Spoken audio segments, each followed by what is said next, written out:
Gravitas, co-presented by Skoda. Kushak, choose what really matters.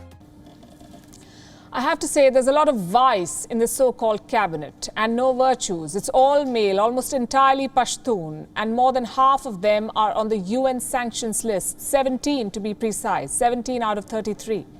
Let me introduce the key players to you, starting with the Emir, Hibatullah Akhundzada. We still haven't seen him.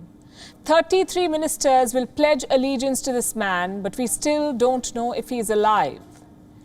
Here's what we do know. Akhundzada is an extremist as they come. He let his own son, his 23-year-old son, enroll as a suicide bomber. In 2017, he fulfilled his mission.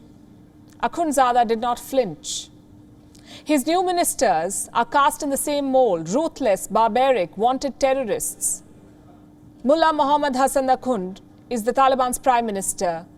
He has headed the Rehbari Shura for 20 years, so he's not a new face. In the first Taliban regime, Hassan Akhund was deputy foreign minister. He's said to have sanctioned the destruction of the Bamiyan Buddhas. Apparently, he's a compromise candidate. Nonetheless, he fits the bill. Hassan Akhund is sanctioned by the United Nations Security Council. So are his two deputies, Mullah Baradar and Abdul Salam Hanafi. Baradar was supposed to be the leader of the government. He was supposed to lead the new government. But the HAQQANIs rebelled. So he was sidelined to be the deputy PM. Baradar kept the Taliban insurgency alive after 2001. He spent 8 years in a Pakistani jail from 2010 to 2018. Abdul Salam Hanafi is a showpiece Uzbek in the cabinet. He is the Taliban's go-to commander in northern Afghanistan. In 2001, he was the Taliban's deputy education minister. It's ironic because Hanafi himself completed his education in Pakistan's Karachi, not Afghanistan. Below these three men is the Taliban's interior minister, Afghanistan's new top cop, Sirajuddin Haqqani, the leader of the dreaded Haqqani network. All these appointments are outrageous, but Haqqani's appointment is bone-chilling. This is a bona fide terrorist. Take any watch list anywhere in the world, chances are you'll find Sirajuddin Haqqani on it. You can't find his picture on Google, but you can find it on the FBI database, a home minister whose only picture is basically a criminal sketch, not because he's too modest to be clicked, but because he doesn't want to be identified. Look at his record. The Haqqanis brought suicide bombings to Afghanistan. They've killed hundreds of Afghans and Western troops. Today, their leader is in charge of Afghanistan's internal security. It's a slap on the face of ordinary Afghans and Americans. A dreaded terrorist will now police their country. His goons will become cops. His terror partners like Al-Qaeda and ISIS will get a free run. Like I said, this appointment is bone-chilling.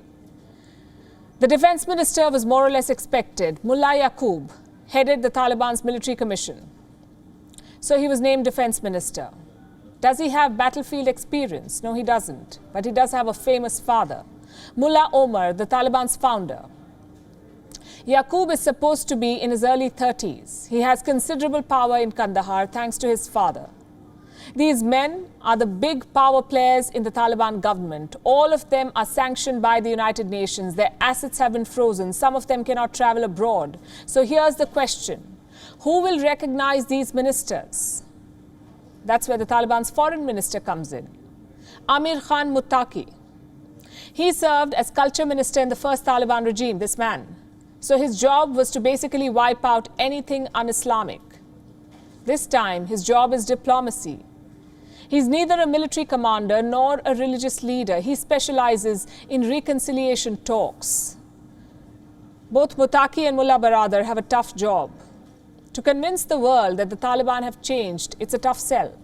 Most of the ministers served in the first Taliban regime.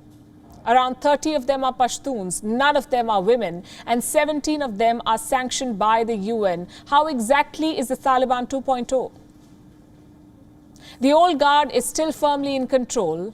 The so-called moderates from Doha have already been sidelined. I'll give you an example. Sher Mohammad Abbas Stanekzai.